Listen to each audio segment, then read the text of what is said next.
Welcome to Platform Game Mastery. In Module 1, you built a clicker game. Now we're leveling up to create a platformer, like Super Mario or Sonic. The foundation of any platformer is realistic movement. Today, we're coding gravity and jumping physics using variables and loops. By the end, your character will fall and jump just like real games. Let's build. First, let's set up our character. Go to scratch.emite.edu and create a new project. Delete the cat sprite. Click the trash icon on the cat at the bottom right. Now click Choose a Sprite, the blue button with a cat face and plus sign. Search for Avery in the search box. You'll see several Avery sprites. Choose Avery Walking. Click it to add her to your project. Before we code, let's create a platform to land on. Click the stage icon at the bottom right. It's the white square next to where your sprites appear. Now click the Backdrops tab at the top left, next to Code and Costumes. You'll see paint tools on the left side. Click the Rectangle tool. It looks like an empty square. Now pick any color you like from the color palette below the tools. Red, blue, purple, green, orange, whatever you want. I'll choose purple for this example, but your color choice is completely up to you. Draw a thick rectangle across the bottom of the screen. Click near the bottom left corner and drag to the bottom right corner, making it about this tall, covering roughly the bottom quarter of your screen. This is your ground platform. The exact size and position don't matter as long as it's thick enough to see clearly and positioned at the bottom. Great. Now click back to the Code tab at the top. Make sure your Avery sprite is selected at the bottom. Click on her if she's not highlighted with a blue border. We're ready to code. Platformers need gravity. Everything should fall unless standing on something. We'll use a variable to control falling speed. Click the orange Variables category on the left, then click Make a Variable. Type y-velocity. That's the letter Y. Then velocity, all one word, no spaces. Click OK. You'll see y-velocity appear on your stage at the top left, showing 0. Now let's code the gravity system. Click Events, the yellow category, and drag when green flag clicked to your coding area. This starts your game. First, we need to set Avery's starting position so she always appears in the same spot when we restart.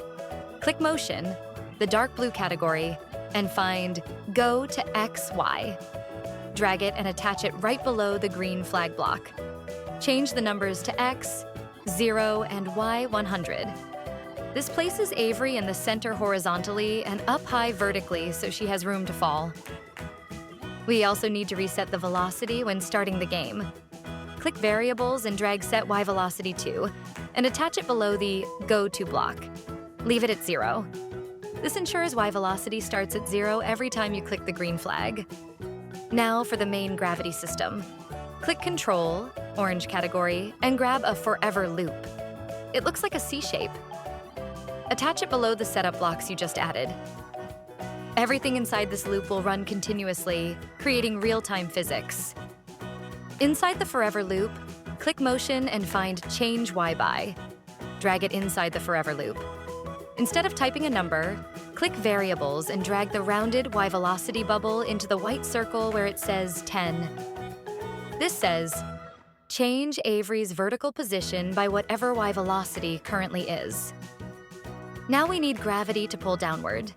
Still inside the Forever loop, below the Change Y block, click Variables again and add Change Y velocity by. Type -1, that's a minus sign and the number 1, in the circle. This makes Y velocity decrease by 1 every single frame, creating acceleration. Falling gets faster over time, just like real gravity pulls objects down. Let's test what we have so far. Click the green flag. Whoa! Avery falls off the bottom of the screen and disappears. That's gravity working perfectly, but we need to stop her when she hits the platform you drew. Inside the Forever loop, after the 2 blocks you just added, click Control and add an If-Then block. This is a conditional, code that only runs when something is true.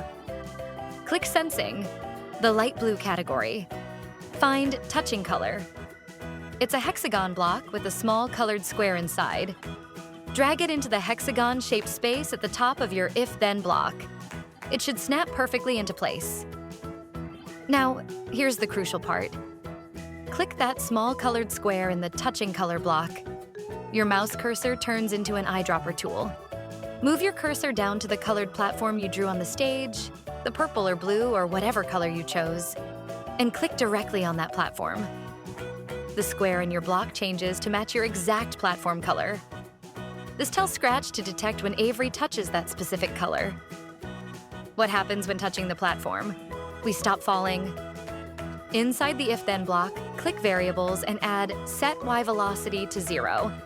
This instantly cancels all falling speed.